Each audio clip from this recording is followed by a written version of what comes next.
Hi friends, ఈరోజు బిర్యానీ చేస్తున్నాను. ఈ మధ్యన బిర్యానీ అసలు చేయట్లేదు, బయట తెప్పించేసుకుంటున్నాము. అయితే ఈరోజు నేను 2 కిలోస్ చికెన్ తీసుకున్నాను. 2 కిలోస్ చికెన్ కడిగి శుభ్రంగా అల్లం వెల్లిపాయ పేస్ట్, గరం మసాలా అన్నీ మిక్సీ పట్టి వేసాను. యాలకులు, సాజీరా, ఇలాచి, చెక్క మొగ్గ అన్నీ మళ్ళీ విడిగా ఇందులో వేసానండి. ఇవి బిర్యానీ ఆకు వేసి, కారం వేసి, ఉప్పు వేసి, పసుపు వేసి, ఆయిల్ వేసి, మసాలా వేసి ఇలా కలిపి పెట్టాను. కొంచెం బాగా కారం ఉప్పు బాగా పట్టించిన తర్వాత అప్పుడు పెరిగేసుకోవాలి. మొత్తం బాగా పట్టింది, ఉప్పు కారం అంతా పట్టింది. మిర్చి కూడా వేసుకోవాలండి, హరి మిర్చి, కొత్తిమీర పుదీనా వేసుకున్నాను. నిమ్మకాయ రసం వేసాను. ఉప్పు కారం పట్టి చాలాసేపు అయింది. నేను పెరిగేస్తానండి. ఇప్పుడు పెరిగేస్తాను. వేసుకున్నాను. 1/2 లీటర్ పెరిగేసానండి. 1/2 లీటర్ తక్కువ వేసాను. 1/2 లీటర్కి 1/2 లీటర్ పెరిగేసాను. బాగా కలిపి ఇంతసేపు అట్లా పెట్టి ఉంచిన తర్వాత రైస్ నానబెట్టుకుని, కిలో రైస్ 2 కిలోస్కి కిలో రైస్ మన ఇష్టం ఎంతైనా వేసుకోవచ్చండి.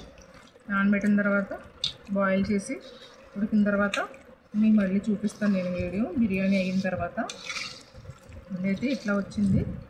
ఉప్పు కారం పులుపు అన్నీ పట్టినీలో మంచిగా సరిపోయేలా చూసుకుని పక్కన పెట్టుకున్న తర్వాత పక్కన పెట్టి పెడతాను.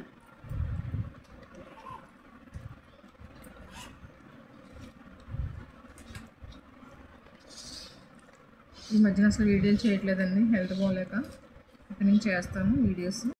నిమ్మకాయ వేసేసానండి నేను. ఇందులో కొంచెం నిమ్మకాయ పులుపు తక్కువ ఉంది, అందుకే వేస్తున్నాను. మళ్ళీని ఉప్పును నిమ్మకాయ కొంచెం తక్కువైంది, పులుపు తక్కువైంది వేస్తున్నాను. కారం కూడా తక్కువే ఉంది, కానీ పిల్లలు ఇంకా ఎక్కువ తినలేరని ఈసారి వేయలేదు. ఎక్కువ కారం వేయలేదు. ఉప్పు కారం అన్నీ మనకి ఇష్టం. ఎంత స్పైసీగా కావాలంటే ఎక్కువ కారం ఉప్పు వేసుకోవచ్చు. ఫైనల్లీ బిర్యానీ వచ్చిందండి. ఇట్లా వచ్చింది బిర్యానీ.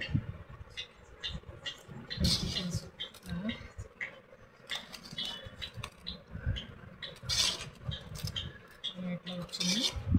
అన్నం రైస్ జల్లితే పడిలా ఉందండి, విసిరితే.